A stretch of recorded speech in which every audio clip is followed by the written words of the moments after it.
Hey, it's you! It's been a long time! I turned around to see my friend from college. According to her, she had moved nearby last month. I was so excited to see her again. We had a casual conversation and I introduced her to my husband, who was shopping with me. Then my friend said happily, "What a surprise! Our kids go to the same school!" "What? Kids? It's great that your husband helps out with parenting. I'm so jealous." "We actually don't have any kids." "What?" There was an awkward silence. I had no idea what she was talking about. But other day, my friend told me something so unexpected, and this caused a big rift in our relationship. My name is Mary Miller. I am 33 years old. I have loved drawing since I was a child, and after graduating from college, I went to a design school. Though I got a job at a production company, I was unable to do the work I wanted to do. So I started receiving paid commissions for illustrations online. Then, one of my illustrations got a good response and the requests started pouring in. I began to receive requests for stickers for a messaging app, so I decided to quit the company and began working freelance. At the time, my family fiercely opposed my decision to quit the company, but I was able to follow through with my decision thanks to Shane. Shane was my boyfriend then and my husband now. I met him at work when I was an office worker, and we started dating. He knew that I wanted to become an illustrator, and he gave me some advice when I didn't know what to do. "If you miss this chance now, it may never come again. And you're just going to give up like that?" "But my parents are against it." "I mean, if you don't want to do it, I'm not going to force you to. But there are people out there who want to do something, but never get the chance, you know." "People who don't get a chance?" "Yeah, but in your case, opportunities came to you by itself. I think it would be a waste to let it go." Shane's words woke me up. He is right when he says opportunities rarely come by itself. I would be a fool to miss it. Thus, over the objection of my parents, I quit my job and became a freelance illustrator. Despite my anxiousness, my message app sticker won the top spot in weekly sales. My DMs were flooded with paid commissions, and I quickly surpassed my salary as a company employee. Around then, Shane proposed to me and we got married. I became a married couple with the man I love, who supported me when I was struggling. We have been married for 4 years now. We don't have children yet, but we are living happily with each other. Many things have happened in the past 4 years. The characters that I drew have been made into merchandise and picture books. I even collaborated with a store to have the characters' design used on their product packaging. Each time, my husband's smile was even happier than mine. "Mary, you're amazing! I went to the store today and saw your illustration on a package of chocolates. They launched today, so I have a bunch of samples here." "Samples don't do it. You have to go to the store to buy these." "Shane, you're so over the top." "No, I'm not. My wife is a popular illustrator, you know. I have to make sure I get these things as your biggest fan." My husband carefully peeled off the package off the chocolates and stuck it on the wall. "Tomorrow I'll go buy another kind," he says happily. When I see my husband happy like this, it makes me happy too. Of course, I started this job because I love to draw. Still, without Shane, I wouldn't have been able to do the work I love today. Because of his encouragement, because of his support, he's the reason why I can live my life happily now. I can't thank my husband enough. I want to repay him as much as I can. That's what I thought every day. I haven't had a whole day off recently due to my work, but I finally got everything settled that day. My husband also has the day off tomorrow, so I wanted to go somewhere together. So I immediately suggested that to my husband when he got home. Hey, Shane, do you have any plans for tomorrow? Tomorrow? Why? I thought maybe we could go out together. I work from home, so you always go out for me on your days off, right? Well, I figured you wouldn't get as much done if I was home. Even on his days off, my husband is very considerate of me and leaves the house. I don't care who's there, and I'd be more than happy to see him at home. I can't deny his consideration because he seems to be caring for me in his own way. It's been a long time since we've had a day off at the same time like this. I was eager to go out for a change, so I thanked him. Thank you for always being considerate. I'll pay for everything tomorrow, so why don't we go splurge? Oh, well, tomorrow is a bit...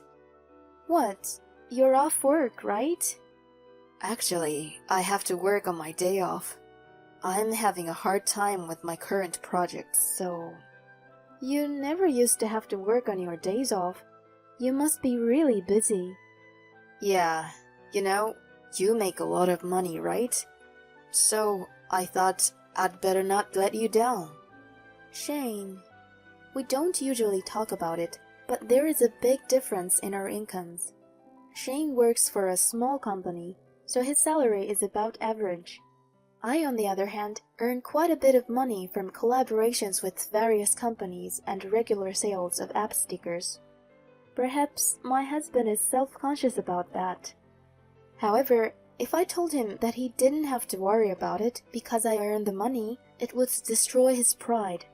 If he wants to quit his job and become a house husband, that's fine.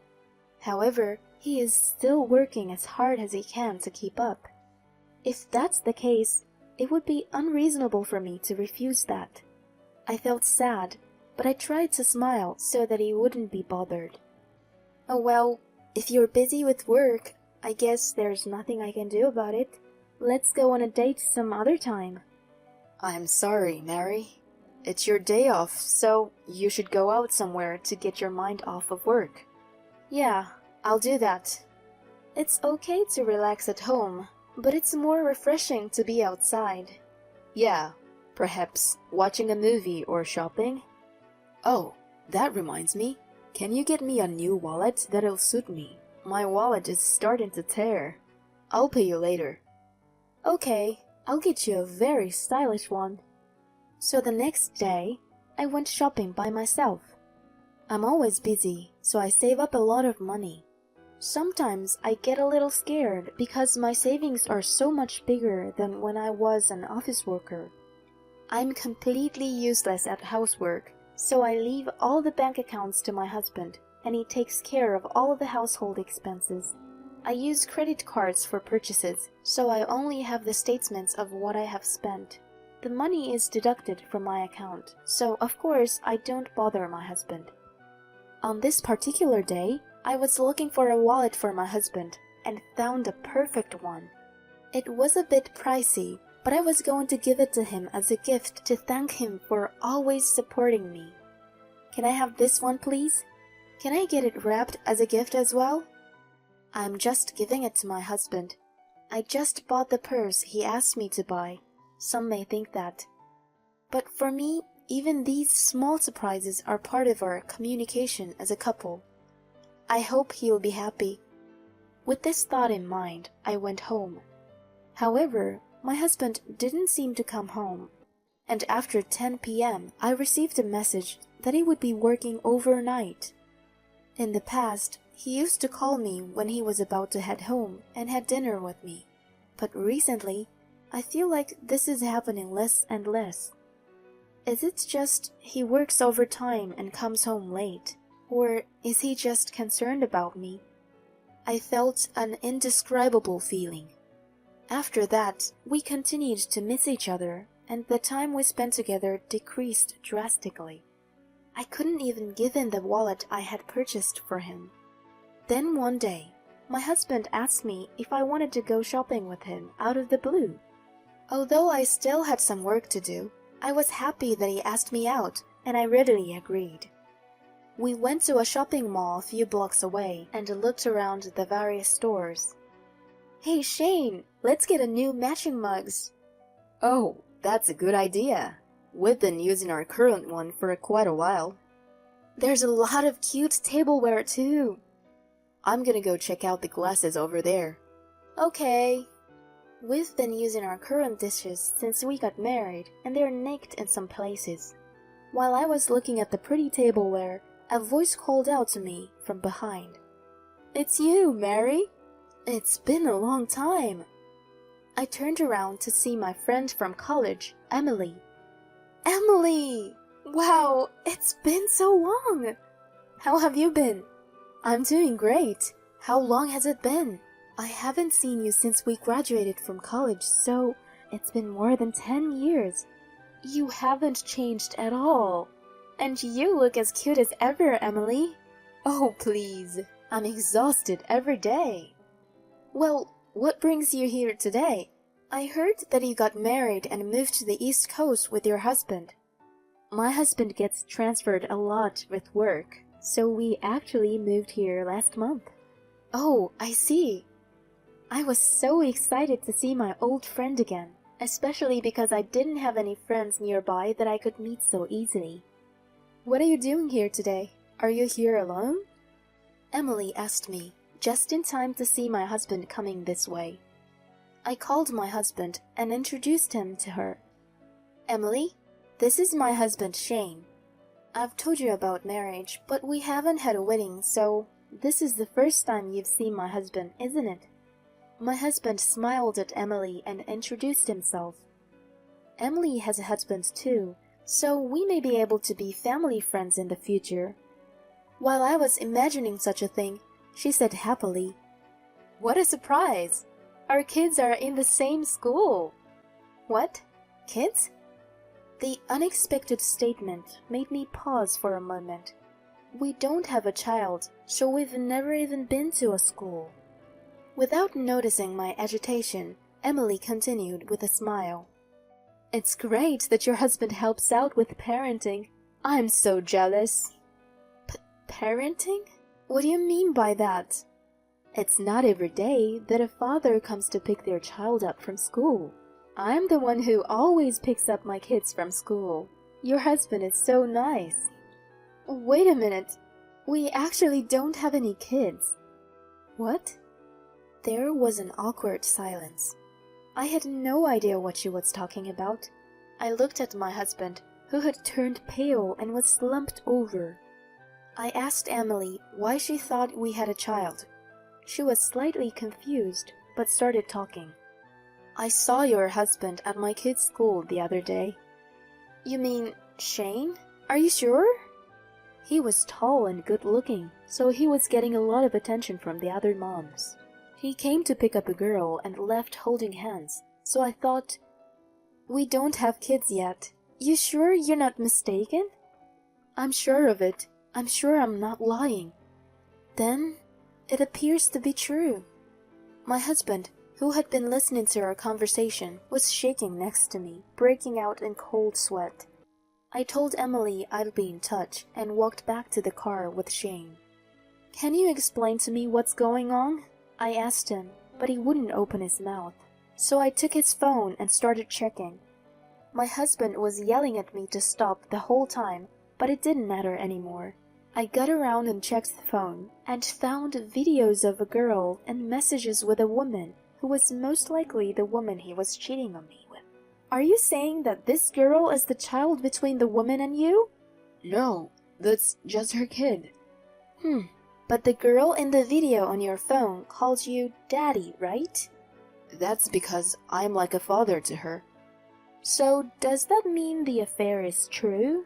And it's also true that Emily saw you at the school. I questioned him, and Shane nodded silently. At that moment, I felt more anger than sadness. I can't believe it. I can't believe that while I was working so hard, he was deepening his relationship with his affair partner and her child. I can never forgive him. I'll make sure he pays for this. I drove the car to the state office where I picked up the divorce papers and demanded my husband sign them. Here you go. Fill this out right here, right now. Wait a minute, I have no intention to divorce you. What? Don't be silly. Do you think you can stay married to me after doing this? You betrayed me without a care in the world. Forgive me, please. It was just a little bit of a whim. I've only got intimate with her a few times. Believe me. It doesn't matter. You were with her child as a father, weren't you? At that point, it's impossible. That's disgusting. I trusted you. I even bought you a new wallet as a gift, and you trampled all over my heart. Mary, please, don't throw me away. I don't want a divorce. My husband was still half crying and would not sign the divorce papers. I got impatient and took him with me to my in-laws' house. When we arrived, I revealed everything in front of my in-laws. They were furious and ordered my husband to sign the divorce papers on the spot. I know he has a weakness for my father-in-law. My father-in-law is a strict man, and he would never tolerate anything unethical. After getting his signature, I stormed into the house of the unethical woman with my husband leading the way. Luckily, her child was at school, so the woman was home alone. When I asked her about the situation, I found it very hard to believe. Apparently, my husband lied about being divorced and contacted her. She was a single mother who was having trouble making ends meet, so he withdrew money from my account and gave her a large sum of money every month to support her. He lied to her that he worked for a major company and gave her money that he falsely claimed was his salary. When I told her that all of this was a lie, she glared at my husband with a disdain and told him to never show his face again. She, too, was in a way a victim of my husband. Thus, my husband was easily dumped not only by me, but also by the woman with whom he was having an affair. We later filed for divorce and our marriage ended. I declared alimony for the affair, as well as a total of $20,000 that he withdrew from my account without my permission. As for the affair partner, she did not know my husband's true identity, so I did not claim any compensation. On the contrary, she contacted me right away and said she wanted to return the money. Apparently, she had been saving the money Shane had given her every month without spending it. I gratefully accepted the money. Shane, now alone, paid my alimony in one lump sum and was in debt. He had no support from his parents, and after moving to a studio apartment, he was living a much poorer life than before. He lied, cheated on his wife, and spent his wife's money without permission. He deserved it. I, on the other hand, bought a new apartment and a new room to work in. I see my friend Emily regularly, and we talk about many things. If I had not met Emily that day, I would still be cheated on. She felt sorry for me, but I can only thank her. I am going to enjoy my life from now on to make it even better.